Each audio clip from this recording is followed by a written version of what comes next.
And Maria works with us here, but she's also an MDC student. This relates a little bit to what Johann was talking about.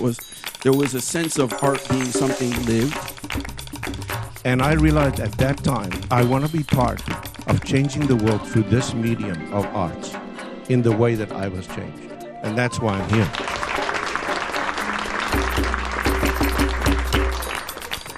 All right, how's everybody doing? Okay. Thank you all so much for joining us. My name is Alejandro Gonzalez. I'm the Executive Director of the Idea Center. We're the hub for entrepreneurship and innovation at the college. We're really excited to be introducing for the first time, as part of our Mike B. Fernandez Global Business Leadership Series, a conversation about the intersection between arts and business. And that's been long overdue here at the college, such an important cultural institution in our community. And we could not be more excited to be doing this in collaboration with our cultural affairs, Miami-Dade College Cultural Affairs. I'm really excited that you're all here. I hope that you learned a little bit about what it takes to build a major cultural institution in our community, that you can learn about the importance of arts and the role that it plays in our society, but also the economic impact that it has in our society. We're going to be talking for about 30 minutes. President Pumariega will lead that conversation with our speakers, but then we want to hear from you. So I encourage you all to please come up to the mic, ask questions, and really be part of the conversation. Our Mike B. Fernandez series is, our benefactor is Mike Fernandez, and what we try to do with that series is bring top leaders globally, not just folks here in our community, but folks who are doing business globally. And through PAM and through the Arts Center, we really are positioning Miami as a global arts city. So I hope you enjoy the conversation. I hope you have a wonderful time. What the beauty of these programs is that we can do them in collaboration with our partners. And we have in the audience our New World School of the Arts.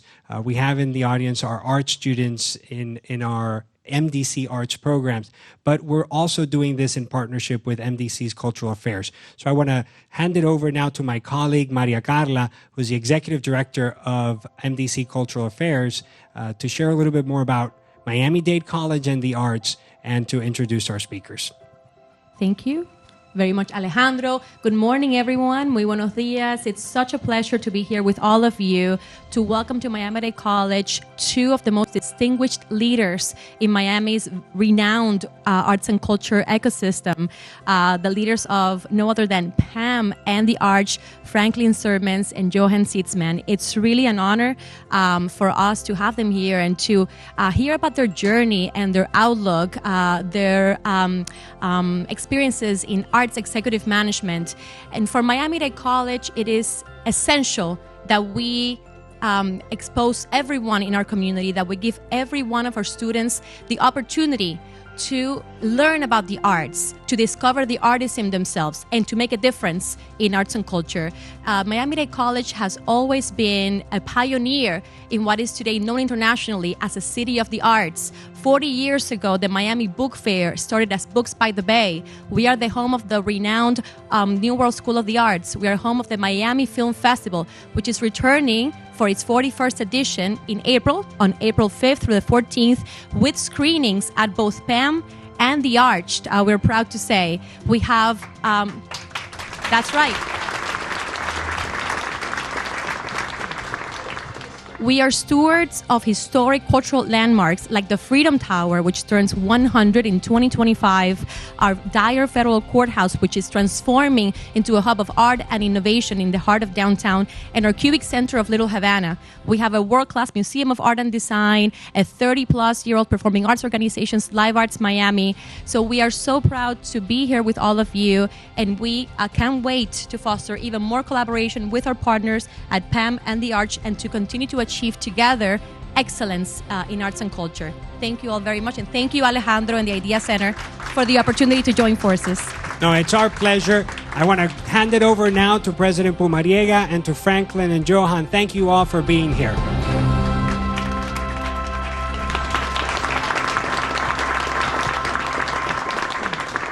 Good morning, everyone. right. Can't wait to start this conversation. Thank you for spending time with our students, both Johann and Franklin. And I want to start with both of your personal journeys. I think that our path to places are just as important as our arrival. And then our impact in those arrivals is what we do, right? I read recently that purpose is not how you feel about the work that you do. Purpose is the impact that it has in others that receive your work, right? And are benefactors of your work. And so talk about your journey, your purpose. Good morning, everybody. It's great to be here. Thank you, Madeline, for having us here. Thank you for the invitation and for the generous collaborative spirit that I know exists between our organizations. Franklin and I are buddies in arms. We love working together, and I believe he respects me. I certainly respect him deeply, and have a great time working with him. So my journey, to answer your question, I'm born in South Africa, in apartheid South Africa, and that is a big part of my story. The fact that I grew up on the white side of apartheid was a big part of the reality that I had for about 18, 19 years before I began to, in my own way, realize the horror of it, the wrong of it. But this was long before democracy, and so I began to be at odds with my country, began to be at odds with my church. I was kicked out of church, out of my family, for beginning to speak against apartheid, and to begin to be an anti-apartheid activist. It was an interesting and difficult time, but a time that shaped me. And I will only use this one quick story to say how I ended up being here. During the time in the military, which I served in South Africa, our job was to keep the terrorists out of South Africa, and the terrorists were Nelson Mandela's group. How times have changed, and my life has changed. And so during that time, two of my fellow soldiers and I went to a nearby township in this city that we were, a black township, because we heard there was a party there and we felt like a party. We were white soldiers. It's a black township. It's still apartheid. They are the enemy. So we were completely cocky, arrogant, stupid, just cocky. Bulletproof. We went to this shebeen, which is basically a black pub in a shanty town close to Soweto. And what these folks do on Saturday nights, all these men work in gold mines underground in Johannesburg from Monday to Friday. Terrible, terrible working conditions, terrible living conditions, like slavery, only worse. Then on Fridays Friday nights they go home to this shanty town. They sleep Friday night. They sleep mostly Saturday. Saturday night is party night. That's when they relax. They do that right through the night. Just like Miami, right? Exactly like Miami. Exactly like Miami. And then Sunday they sleep the whole day, and Monday it's back again. That's their life. So Saturday night we're there, and I will shorten the story. But Saturday night we were in this room. There were probably 100 guys, all having a drink of this strange drink that they make, and they left us alone, and we were out in the corner, the only whites in the room, and they entertained themselves by singing and dancing and telling stories. There was a little stage, and they would tell stories and come up and do stand-up comedy and do skatamiyas like what Ladysmith Black Mambazo do. If you've ever seen them, that's what they do. And then two guys came up and did this skit. And I had no idea what I was looking at. But what I was looking at was the very famous John Carney, who became a Hollywood actor, brilliant actor. He's still a friend of mine. And his friend Winston Mchona, who's passed away since then, they did an excerpt from The Island, which is written by Athol Fugard, which is a story of two prisoners in Robben Island during the time Nelson Mandela was in prison. And they're talking to each other in this prison cell about what they're going to do when they get out. They're going to eat a big steak. They're going to have a lot of beer. They're going to have a girl. They're going to get a car. They're going to get a house and a TV. All the dreams that they were dreaming about coming out one day. And of course, it was a metaphor for escaping apartheid. We were walking home after that evening, and something stirred in me, thinking, there we were, three totally arrogant white soldiers unwelcome in a room, but we were made to feel welcome. We were certainly not made to feel unwelcome. And that skit happened, and I suddenly realized these guys in this room were all laughing at the same jokes that I was laughing at. They had the same dreams I have. They had the same pain I feel sometimes. And I realized for the first real time, to my shame, that black people in South Africa were just like me. It sounds like a really silly statement right now, but it was an incredible moment.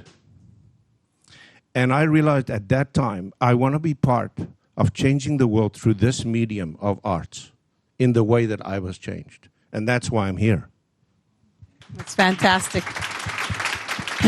I always say that whether it's a story in a book or in a movie, or whether it's a song, in those 4 minutes, 2 hours, or days in that book or in that live performance, we all lose ourselves in it. And at that time, we're all one, having that same experience, so much to your experience. Franklin? I had no epiphany.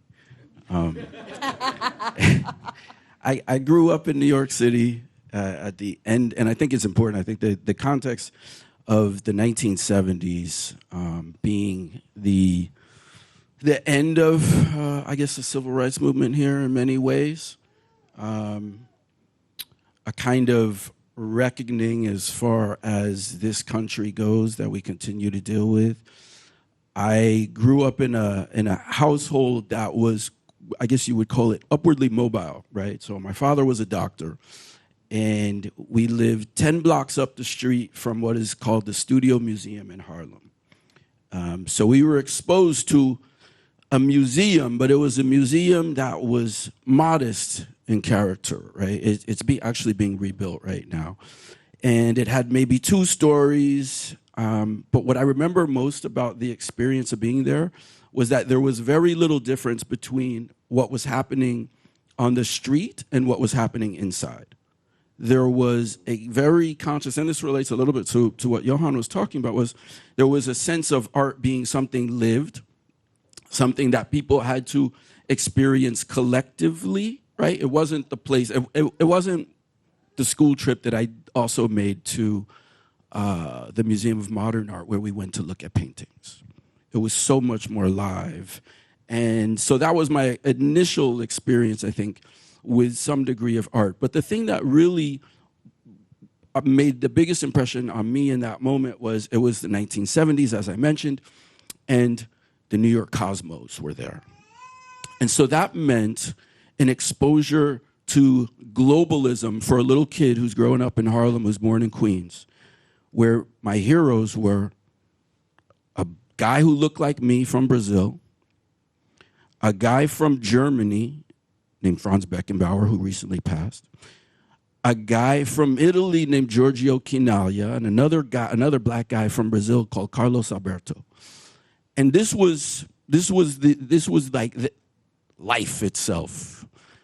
Football, the beautiful game, which had access to all of these different points on the globe and was being used as a means of actually bringing people together. I will never forget it. 70-something thousand people all together in a stadium, right? With these people from all over the place. And for myself, a kid from New York, that was the defining moment. Much later, we figured out a way to have an experience with art that was of a similar piece. And I would only add here because I think we talk about practical things a little bit. We had the opportunity to speak with some students. And I did my thesis on the artist Jean-Michel Basquiat. And I did that thesis 2 years after he passed. Of course, I see somebody with a Uniqlo sweatshirt of Jean-Michel Basquiat right now. And so he's almost like everyone knows this artist now, but that was not the case then. And so I got lucky. That is to say that there was a foundational experience that provided a spark, but then I got lucky. Oh, awesome. Love that. Absolutely. You know, to the students and to everyone in the room, our faculty and our staff, that's purpose, passion, you know, blended together, something that moves you, and then when you're moved, something that you become so passionate about. And so it's easy to think, oh, I'm passionate about art. What happens in the day, in the life of you every single day, Franklin? I'm going to start with you, and then we'll go to Johann. What, you know, that we romanticize sometimes these jobs. I was just speaking to fifth graders, and they asked me, what do you do all day? And I don't know how you kind of can make meetings exciting or substantive, right? And I didn't want to say I meet all day, because what's their definition of meetings? It's probably recess.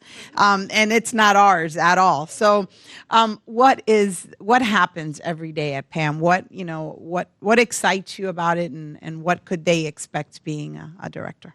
The beautiful day-to-day is like you, I get to do things like that, like find myself in a room of fifth graders.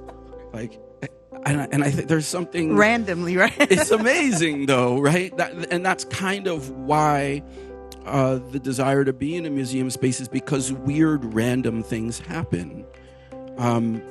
You get to do the meetings, which can be wonderful experiences with artists and studios, or they can be interesting experiences at City Hall with my friend Johann, standing there talking about digital signs and things like that. So it's the variety of experiences that I think make it such an interesting way to move about the world. It also, obviously, in this context that we talk about, is, I think, a way to think civically. And the reason why I wanted to be at this place specifically was that we had the opportunity to speak in a broad sense about how art and culture can play a role in everyone's life civically. And I don't think you have the opportunity to build that kind of thing everywhere.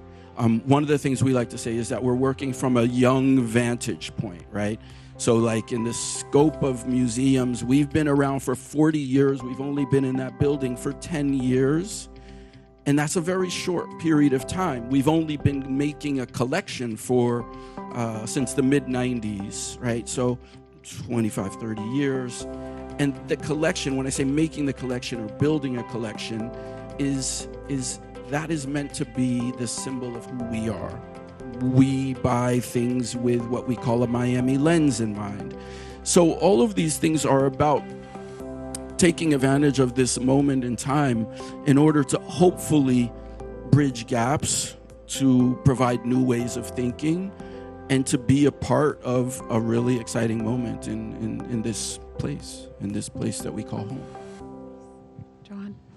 I'm going to try and answer your question, because the window that you gave about your life and Franklin is a really good description of the randomness of my day as well, and the exciting things that we do, coupled with the less exciting.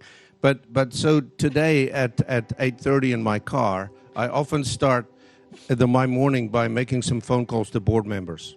So on the way here, I made 2 phone calls to board members. Now we are here, which is probably the best part of my day. Just because I love meeting this energy, and this is a wonderful partner. Thank you for that. To be in an institution where these moments matter is amazing. We shouldn't take it for granted. This is work. It really is. It's important work. Then at 11:30 today, I have a meeting with all the Arsht staff. About 100 of them will come together. I'll give them a report on where we are for the month and how things are going, and hear some questions from them, which is always a lovely time. It says here I have an hour for lunch, but I know things are going to happen. I absolutely know that. You know that too. Yeah. My calendar says lunch block, do not schedule, but it doesn't matter. Yeah, right. My schedule tries that. Right. Yeah. So I'm on to that. It's going to be a busy lunch. Then at 2 o'clock, I'm having a meeting with our interns, which is a lovely group of young people who work at the Arsht for 6 months. We have a paid internship program every 6 months, every semester actually. And so I'm spending some time with them. today, which is really a meaningful time. At 3 o'clock, I have a meeting with my Vice President of Programming. We're talking about a new exciting commission that we're commissioning William Kentridge again to do a really big piece for the Arsht, which is having its premiere performance in Arles in France in June, and then it comes to the Arsht. So we are very excited about that, and so me and the program director will talk about that and some other things about the next Broadway season. And then I have 2 more meetings with vice presidents on different, facility things. We have a fountain that's leaking, interesting things like that. And then at 6:30, I'm welcoming 450 guests to Hamilton, and these guests are all from Citadel. You all know Citadel, right? Investment company that moved their headquarters to Miami. Think about what that means. The biggest investment company, billions and billions of international dollars in that company, decided they're going to move their headquarters to Miami. They could go anywhere. They came here.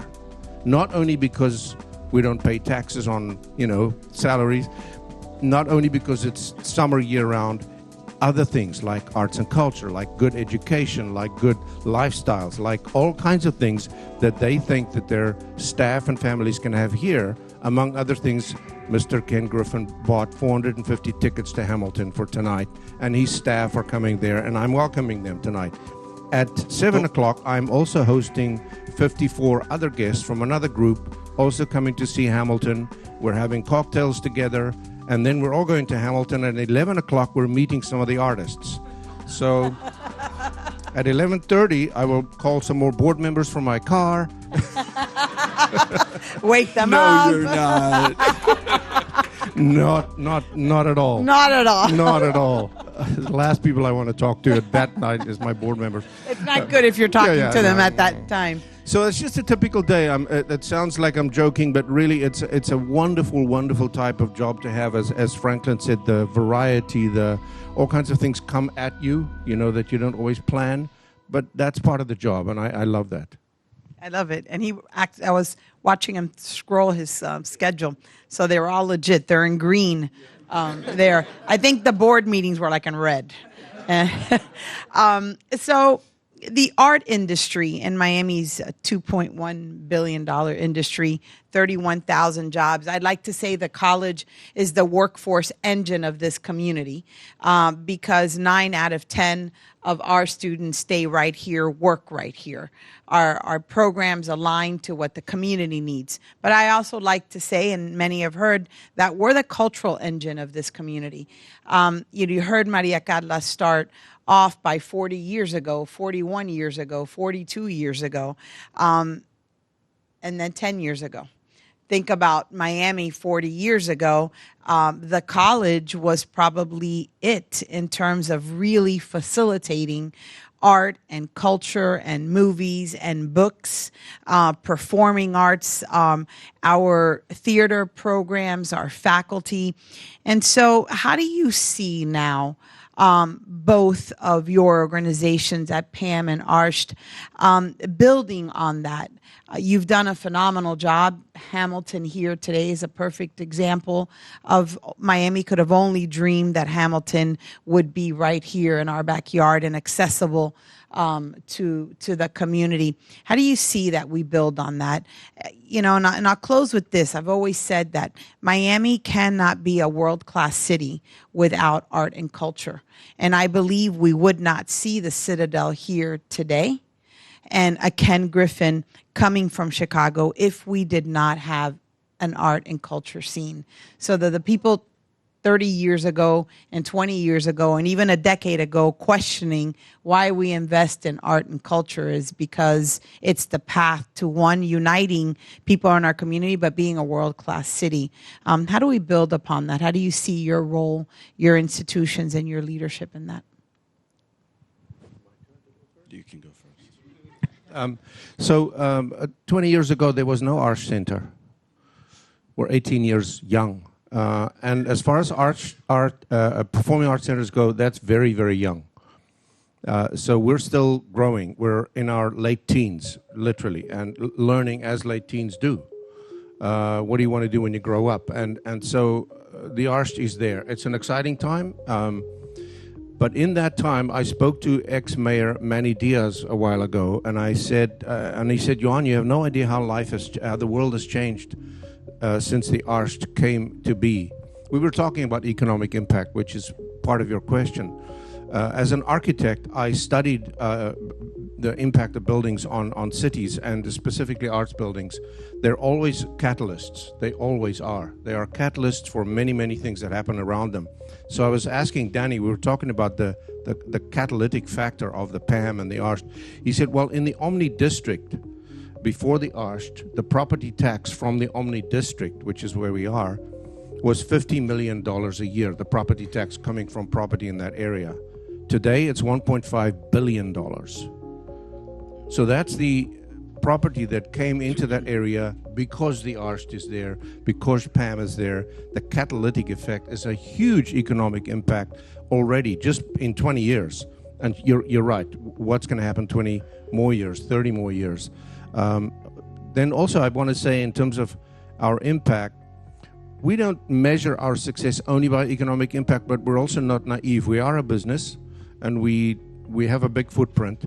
We employed last year 4,332 artists at the Arsht. And of that number, more than 75% were local, which is something we feel very passionate about. In other words, we don't only want to be a center where you will see Yo-Yo Ma or the Berlin Philharmonic. We also want to be a center where you will see local talent on our stages and where we develop local talent. So we spend a lot of time and effort and money in that effort because the impact in the long run is going to be magnificent, not just in dollars, but other impact as well. And so we will build on that. Like you, we have expansion plans. We were built to do a certain job, and I believe we're doing a reasonable job, but we want to do more. And so we will continue to build on that and to partner with an organization the scale of this organization. I'm still trying to wrap my head around the scale of MDC. It's a phenomenal organization. And Maria Carla was saying this morning, if we partner with you, we partner with so many places around Miami-Dade because you are everywhere. And that's important to us too. We do about 120 or so performances outside our campus, all the way through the county. We have a program, Arsht on the Road. We do pop-ups. We do anyway. So we really try to touch the whole community. That's fantastic. I remember, yep. I remember, 10, 15 years ago, Jeffrey, at New World School of the Arts, we would say, well, the students have to leave. There isn't this place, and today we can really say that they can stay and they can perform. That didn't really exist, and it's amazing that it's happened like so quickly. Because we would be building these relationships and partnerships as we still do with Broadway and everywhere else because we just didn't have that pathway. And the same for so many, Rosa Maria, our artists, our students, setting up in warehouses in Wynwood so we could have art exhibitions, right? And then all of the sudden, Art Basel, everything that happens, the anchoring of PAM happens. How do you see that as well? It's everything is so cyclical, and to think about, I think we all have to be real that we may be entering into a peak period. We talk about Citadel. Well, Ken Griffin has given away $100 million in like the last week, right? 50 to UM, 50 to Baptist. Man, I'm feeling our 20 million was like pennies. I was so proud. The single largest one a year ago, right around now. This morning, I was like feeling a little like, oh, what happened? I felt I swung for like first base, but got to second. But man, there was a lot more in that gas tank. I'm with you. You don't even know. Do you want me to tell them tonight how you feel? So, yeah, I can tell them tonight. Yeah, I think so. I want you to tell them how you spent, your morning with the future of Miami-Dade County and how bright it is and, how his investment will take us there. I saw what you did at MDC, and I said, okay, we're good.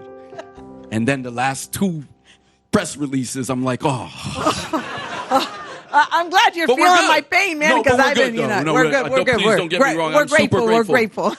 But that is the thing. That is the interesting thing to me. I've been here 8.5 years now.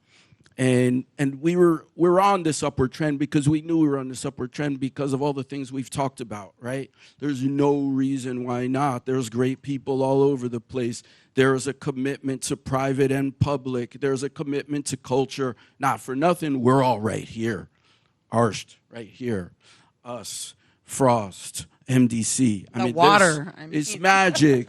It's magic. And I haven't even mentioned the big behemoth is the Heat Arena that's been there, right? So we know we're sitting on a really, really special thing. And we've been trying to take advantage of that for the last 10 years that we've been in this building.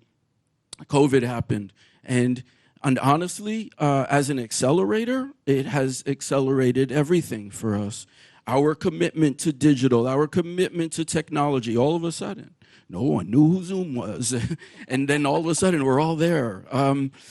The kind of things, and I should mention the Knight Foundation in this conversation, because our largest gift, until soon, was from the Knight Foundation. And that gift was all about education. And that's why we can have 20-something living, working Miami artists on our staff. We have about 200 full and part-time staff. We have a budget of $16.5 million budget. Half of that is going to salary and benefits. So we are a cog in this wheel of Miami, of the economy. And happy to be that. But the future that I envision is one in line, I think, with where we are and with who we are when you think about the people of MDC and who we all are, is that we can do things a little bit differently, right? We can be a museum of modern and contemporary international art, and we want to be that. But we have doubled down on the idea that we look through everything through a Miami lens. We will be the best at presenting the work of Latin America and the Caribbean. Nobody will do that better than us. Thank you. And we look toward the African diaspora. We're right here. It just makes sense. So those are the kind of things that I find to be so exciting. And then to think about the venues, when we talk about the venues that MDC touches, as Maria Carla touched on, that I think is the promise, right? We have these great buildings, we have this beautiful space, and we want to bring people there. But we also have the opportunity to work in a much bigger scope. So why can't we have a large warehouse space that also has an auditorium, say in Doral or in Hialeah or in Kendall? I think those are the kind of possibilities that you can imagine here that if you're working in the middle of New York City or Chicago, for that matter, you can't. It's not going to happen. So I'm really excited about the ability for us to lead as a museum that is connected to people in ways that are much more deeply ingrained than they are in other places where we still have to fight against the kind of socioeconomics and the perception of socioeconomics, most importantly, that has been a part of museums. So proud and so right. 60% of the students that come to Miami-Dade College are first in their families to go to college. And that weighs every day on me. I never for once think that the power of transformation. And I say that to say that for many, it is that field trip to the museum that is their first museum experience. It is that field trip to see at the Arsht Center a performing live, arts program, that it's their first, and that it can awaken what happened to the two of you, and then take off. And today they could come back and be a museum studies student at Miami-Dade College. There's all these paths to it, but you touched upon the pandemic. You touched upon COVID and not knowing Zoom. And I feel like it has been absolutely an accelerator. And here we are today around artificial intelligence. The college has launched the first college credit certificate in artificial intelligence, first associates in science, and the first bachelor's in applied science.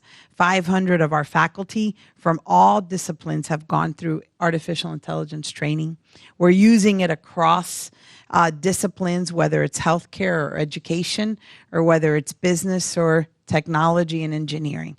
How do you see artificial intelligence and technology transforming the arts? What are you gearing up for? What are you preparing? And what do you think that landscape's going to be? Thank you for that. I think I'm so scared of AI and what it means for our country and our world in this very moment, that it's hard for me to see the positive sometimes. So I'm so happy of what you guys are doing, because it's going to take someone who has been affected by art and culture in order to use these things to use these things to our advantage for humanity. And I think that's where art and artists come into play. And so a certain faith in what artists bring to the conversation, and not just artists, and we talked about this a lot this morning, was like, it's about ways of thinking. It's not, you don't have to be able to go make objects or be a great musician. It's about the ways in which you approach every single day and your relationship to other human beings. And so I'm most excited about artists who are using AI to think through some of the conundrums we find ourselves in.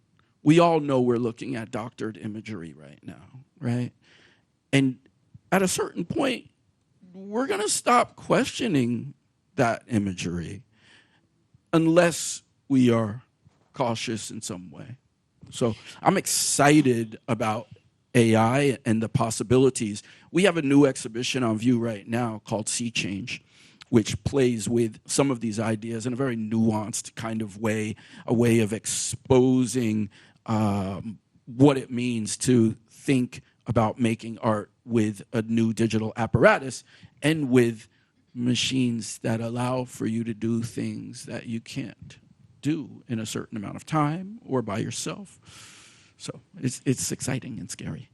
You know, I've said, ChatGPT democratized information and knowledge, but not education. And so I think it democratizes access to things that unless you were in a big studio somewhere, you would not have access to, or unless you had big capital, you didn't have access to. You have access to things. It's just your creativity. And I think, fortunately, we're going to want more and more creativity and human skills. And I think back of 2021, it seems like it was a long time ago, but it wasn't. And if it was all about NFTs. Yeah. Digital NFTs, and Art Basel was going NFTs, and everybody needed to get their first NFT and get your digital wallet and NFTs. How many of you look at your NFTs today? I love that you said that. See, I'm a cool president, right? Oh, I knew that. We were talking about crypto, and we were talking about all those things. And I think that fundamentally, what's human is what's real. And because we're humans, we believe in the realness of each other and the belief in each other. And that's why, while it's scary and uncharted territory, and people say, well, why do we have to teach anymore? Students will just go to ChatGPT. They don't have to anymore. Why should they know anything? They just can ChatGPT it. Now it's not Google it. Because that's just information. And I think we have a thirst to be educated. And education comes through the human power and the human interaction. And I think the appreciation of arts comes through that. And I'm proud to say it is a learning outcome at Miami-Dade College, that in order to graduate with a degree from Miami-Dade College, you have demonstrated an appreciation of the arts, like you have demonstrated an appreciation of the environment and the appreciation of communication, because that's the human person. So we're in it with you. Thank you. John, how do you see it? I don't know if I can add anything. All I want to say is just, yes, we have a thirst for knowledge and creativity and all that, but I've also learned that human beings have an incredible appetite for convenience, and we have an incredible talent for laziness.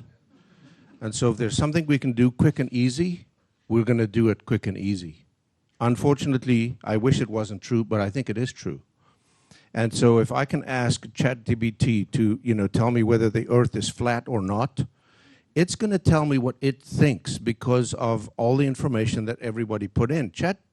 AI, in my view, is garbage in, garbage out. So if enough people tell their computers that the Earth is flat, it will tell me the Earth is flat because that's what it knows. And misinformation and junk will come out as fact. And we will be too lazy and too concerned about being convenient, having a quick and easy answer to actually verify, to actually think. So for me, this statement is only true, and it's a really important statement, if this idea is a human idea. Unfortunately, AI is going to turn many of us to what does the computer tell me about X, Y, Z, instead of what does your imagination tell you? What does your collective experience tell you? What does your education tell you? What does your gut tell you? Not what this thing is telling you to do. So in that sense, I hate the AI. I really do. I resent that it's catering to our lowest form of being human. Having said that, which is a glowing endorsement of AI. Enroll in our program now. I had a wonderful time with Pedro just before the meeting talking about your incredible tech center downstairs and your generous heart to say, Arsht, come and have access to this incredible center we have downstairs. Because our artists, the artists I mix with daily, have an appetite to find new ways to create experiences. And we all know immersive experiences, experiential experiences where the audience is not passive. All of that is the thing. And I love that. I think it's great. Break the fourth wall, get off the stage, and we need technology for that. We need AI for that. So as long as AI is a tool in the hands of a person with an idea and originality and imagination and a heartbeat, I'm okay with AI. I just don't want it to become the thing that we're the tool in its hands. Absolutely. I think the good news on the live arts piece is that I was in New York for the holidays, and there were lines for the theater. And the Rockettes was full. And I was sitting there looking at the Rockettes and saying, artificial intelligence will never be able to outwork the dedication and commitment of the Rockettes up there and their performance and the choreography. And so, we'll see it. We've seen technology blend into music, right? Before it was purist, but then you'd love to go into a bar and a pub and it's a cappella. And then you remember what you're missing when we have, technology and music come together. And then we have Ultra this weekend. And, there's the epitome of technology and music together. And I think that's fantastic also for the city at the same time. So I want to turn it. We've got students here from our museum studies program. We have faculty, staff. I never think I have all the questions. So I want to make sure you all have an opportunity to ask some questions. It's a two-part question. It's for both of you.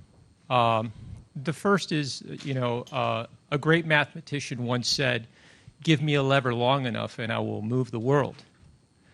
I perceive that lever to be the arts. How do each of you intend to move the world over the course of the next year?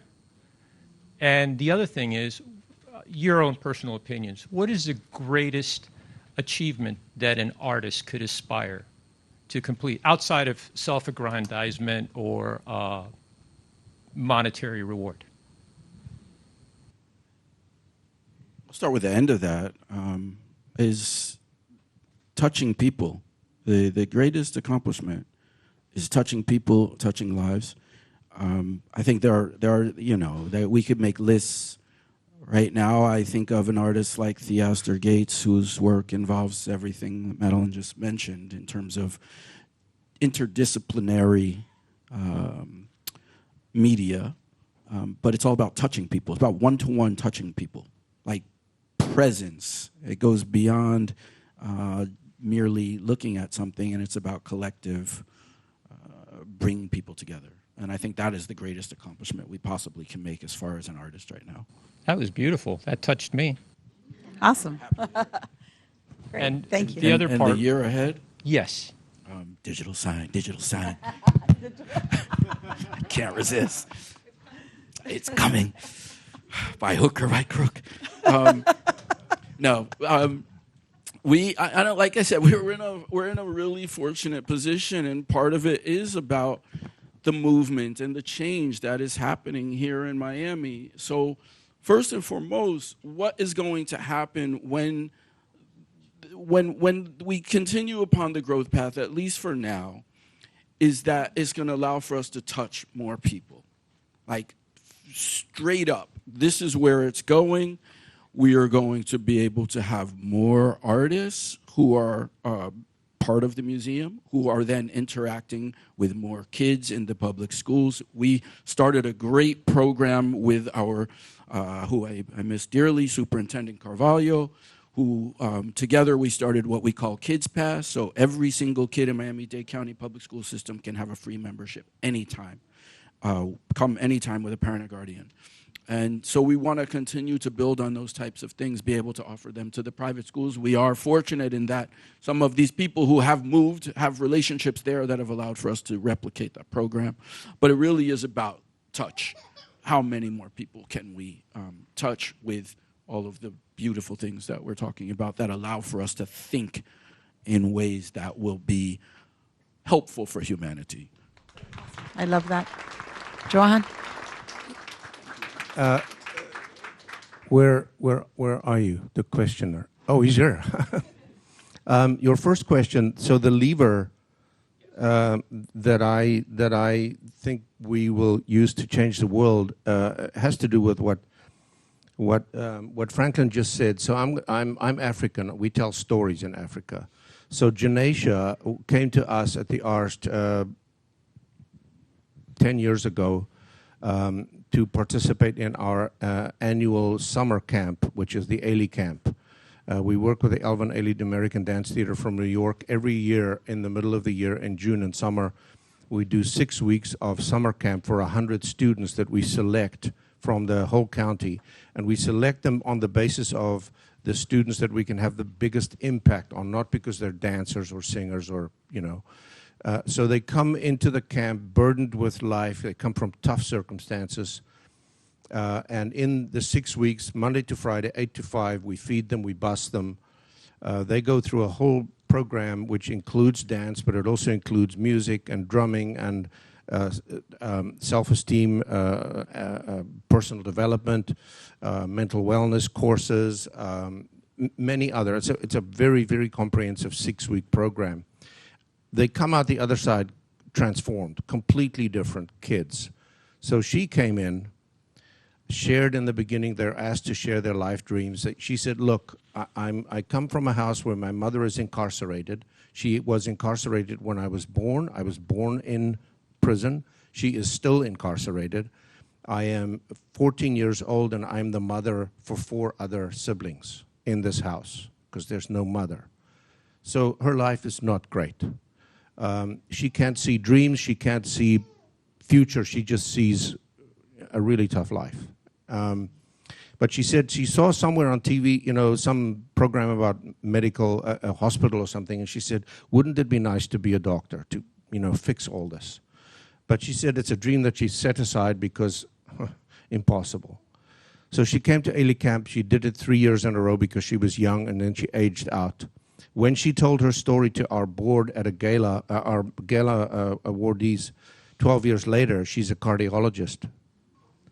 So the lever is one person at a time. So grateful to be here today, and I've never been in the presence of a white African. I'm so grateful to be here and meet you. I have an idea, and the sign says that everything begins with an idea. So my question is, what is the process, or what are the steps to implement my idea into the world to make it a better place? Steps that I could take and start today. So you share your idea? Just share the idea? Yeah, I think that part of it is finding the network to support you on the idea. So if the idea is art, here you have, right, art and culture. If the idea, you need to develop the idea, here's Alejandro, he'll stand up, that you're sitting in the idea center, where our job is to make ideas become a reality. And if you need volunteers and an army of hands and minds, there's a room that probably would raise their hand on an idea. Okay. And so I would say that empower you to think about that idea and then share it, so that we can create an army of support. Awesome. And I'll let you guys jump in. No, that's an awesome answer. I wish I thought of that. You can use it. You can use it. Thank you. What I want to add to this, if anything can be added, is you have to totally believe in your idea. You can't wonder. You can't, like, maybe it'll work, maybe it won't, maybe. I wonder what other people will say. You have to be truly an advocate of your idea, because you believe that it's going to work. Okay. And it's going to change the world. It's going to be. And I want to link that to one other thing. I know the two colleagues on stage have those moments. We're leaders of significant organizations. But there are many moments when we're alone having to make a very difficult decision. Okay. Where we're just human. Where we're just, Right. Oh my goodness, now what? Yes. Where no books, no training, no colleagues around you, no board members can solve this question. You have to make that decision all by yourself. Okay. And so at that moment, I rely on my gut. At that moment, I rely on what makes me believe things. I'm a Christian. I know where my power comes from. Awesome. I know where my strength comes from. And that's where I go, for me. Okay. Different for everybody. But for me, there is that moment alone where you've got to believe on something inside you, not because somebody told you or a book said something or the business plan looked okay. Okay. It's in here somewhere. Thank you. Stand on it. Okay.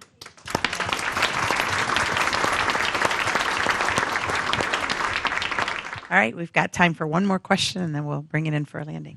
Good morning, everybody. Goedemorgen. Goedemorgen. I feel like we're kind of like cultural cousins. Like, I'm Suriname, you're from South Africa. Like, we're kind of Dutch neighbors.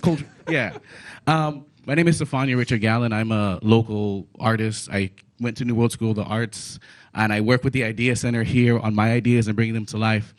And my journey as an entrepreneur, but also an artist, has led me to like several roadblocks. So in your careers and your success, what are the major determinants of moving forward that you've found? Like, how did you overcome those roadblocks when it comes to like things like funding and getting all the hands to build your idea and building that support? I don't know if it has necessarily been a roadblock for me, but I will say that as far as quote-unquote art museums go, in this country, I'm the only one that looks like me. So I don't know if there have been roadblocks along the way, but I imagine there have been for others. That said, I go to where Johann left off, which is this. It's deep down inside. Your experience, coupled with the decisions that you've made to bring you to this point, create a sense of dedication to something inside of you. This is what I'm trying to teach my 13-year-old daughter right now. Believe in yourself. And the world keeps telling her not to. That's personally, that's the only way I can make sense of it all. And then I lean heavily on art. Like now, I mean, I'm thinking of different books in the back of my head with all of the things that we're talking about, or even artworks for that matter, or pieces of music. Those are the things that get me through. And I would just add, trust the process. There are roadblocks, but if you trust, it's not really a roadblock. It might be a yield because you're heading into something that's dangerous. It might be requiring a U-turn because that road might have led to a dead end. So trust the process, that sometimes those roadblocks are just for us to take a second, pause, reflect, and follow your gut and your passion and keep at it. But don't see them as the block that ends the road. It just might be a yield. Yeah, that's very good. I'm just gonna share with you what I shared in an earlier room quickly because you made me think about this. George Bernard Shaw said there are two kinds of people in this world: reasonable people and unreasonable people, right? And he said reasonable people are nice. We all like them. They don't rock the boat. They go along. They're nice people. We like them. They're reasonable. That means that all progress, all change, anything that through the history that changed, that got better, that got improved, were done because of unreasonable people who rocked the boat, who said, no, I want to do it differently. So I want you to be boldly unreasonable. Yeah. And I can just adding to that, within the context of the world, as John Lewis said, good trouble, right? You get into good trouble.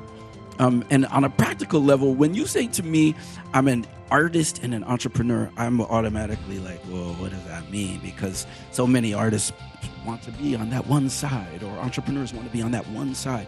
But when you embrace both of that, you have something quite special. So good luck. And here for it.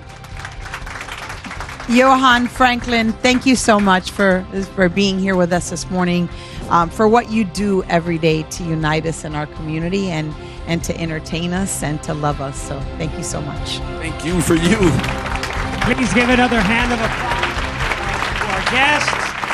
We do have refreshments outside, so meet, mingle, network with each other, get to know each other. And I want to thank our media services team, our MDC-TV team, and our campus administration team, as well as the team at the Idea Center for helping us put this event together. As you all know, it does take a village, and we're all working to make sure that we provide good experiences for our students and our employees here at the college. So thank you all for being here. Enjoy yourselves and have a wonderful spring break.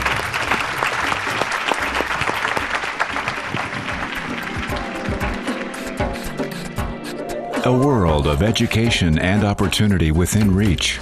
You're watching MDC-TV.